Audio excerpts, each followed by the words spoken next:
We talked about ENO and their relation to eosinophils. And although ENO does correlate with lower airway eosinophilia, these are thought to be two separate biomarkers, so they're not exactly the same. When we learned this, when we started using biologic agents that really target eosinophilic inflammation.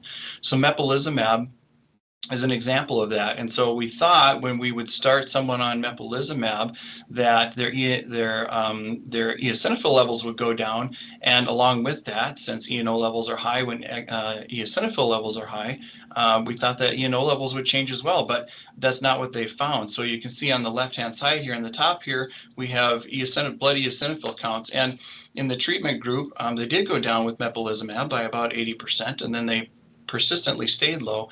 Placebo group didn't change. But look at ENO levels.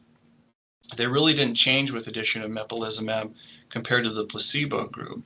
And so what does that mean to us? That means that although ENO levels do correlate with lower airway eosinophilia, elevated ENO level is not necessarily a surrogate marker for airway eosinophilia. It's a marker of Th2 type inflammation. And so although they go together frequently, they're not exactly the same biomarker. And so we learned a little bit more about this with a study from Sally Wenzel with one of the new, or one of the initial studies with dupilumab. Of course, dupilumab is an IL-4 receptor blocker, and so it blocks the effects of both interleukin-4 and interleukin-13. And so interleukin-13 receptors are present on airway epithelial cells and is probably the primary driver of production of exhaled nitric oxide. And so when patients in this study, they took moderate to severe asthmatics, and they had an initial period where they were on medium to high dose ICS and LABA. And then after 4 weeks, they took away their LABA.